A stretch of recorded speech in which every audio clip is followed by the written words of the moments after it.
What's going on, you guys? I'm back still, and I hope you guys are still staying safe and healthy during this entire crisis.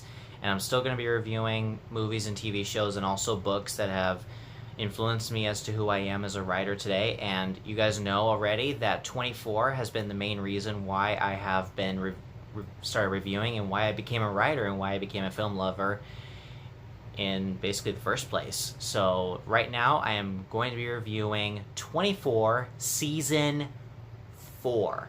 Now this season takes place up to 18 months after Season 3. Jack Bauer has been fired from CTU because, if you guys don't remember, from Season 3, Jack Bauer was addicted to heroin at the time.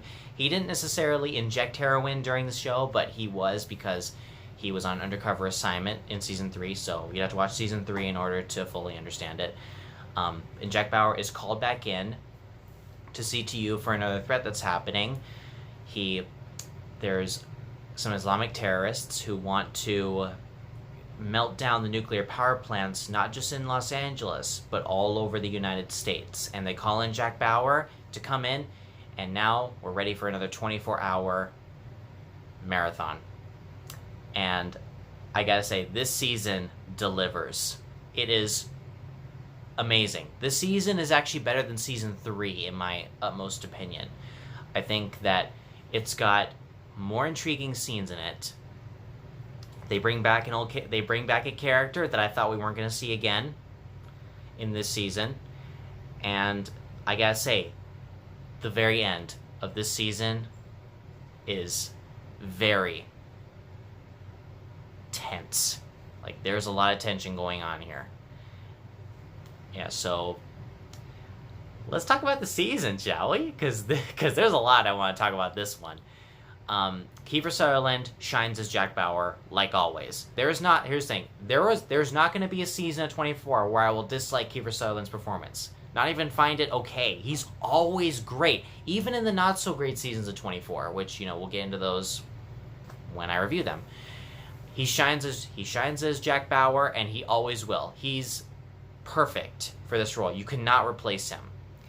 Lynn Rajiskub as Chloe O'Brien. She's still tech savvy. She still works at the CTU office. She helps Jack Bauer, even secretly behind his back, so that way she can help him get through everything, and so that way he can get through the assignments.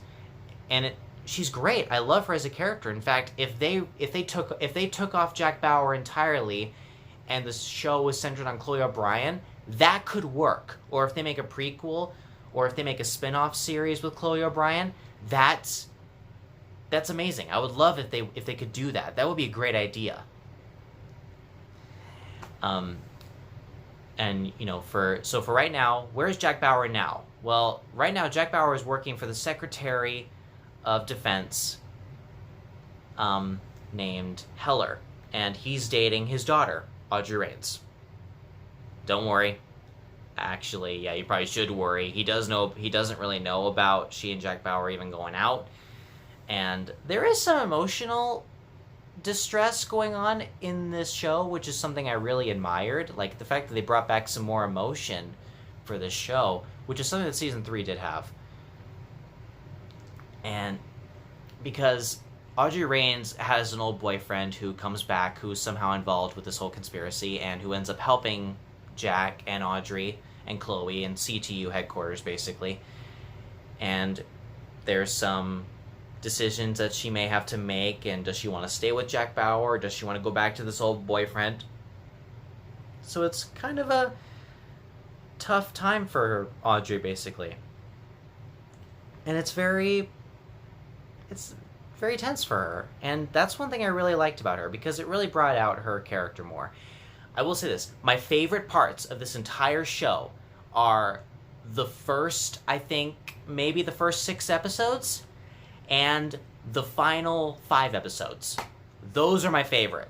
Not to say this whole season isn't great. Every episode is brilliant. Every episode works. There is not too much filler. Like, every episode feels like there's something important, just like always. But I would say that Season 3, there was some stuff towards the middle that felt a little bit slow. That's why I gave it an A grade and not an A+. But anyways, I still love it, though. Season 4 improves. on season 3. There's more going for it. Like during at the end of the first episode, the Secretary of Defense gets kidnapped with his daughter Audrey. They get kidnapped by the terrorists, and they're forced to broadcast it. And the terrorists are broadcasting it and forcing Heller to sign a treaty that he can't necessarily sign, otherwise he'll look like a bad guy. But it's very tense, and I kept wondering to myself, how are they going to get out of this? There's a scene where they try to commit suicide via a gas line, and I was thinking, oh my god, they're getting rid of them already? But they don't, so yeah, there's going to be some spoilers in this review, so you've been warned. Spoiler alert. Another scene that really intrigued me during a few episodes actually, was there's maybe one episode or two where the terrorists managed to hijack a fighter jet. Basically one of those black stealth bombers that you would normally see, ones that can't be detected by satellite. And they take down the President of the United States. And they succeed. That is just... It's very tense, and it's sad, because not only does the president get killed, but his family does too. And I was like, oh my god, what are they going to do now? And they bring in the vice president to take over, obviously, because that's how the government works. They bring in Vice President Charles Logan, and he takes over as president. But then for about 2 or 3 episodes, he feels that he cannot take over as president. So then we get what I consider them to be the best decision they've made, besides making a season 4. David Palmer comes back and takes over as president for Charles Logan. And I was just blown away by that, because David Palmer is the greatest president I've ever seen on TV in my entire life. In fact, I don't know if you guys know this, but David Palmer in this show is what inspired President Obama to run for president, because this show came out back in 2000, 2001, and right now we're at 2005 right now. And David Palmer is back as president again. He's basically taking over for Charles Logan to take the stress off his back, which is something I really loved what they did.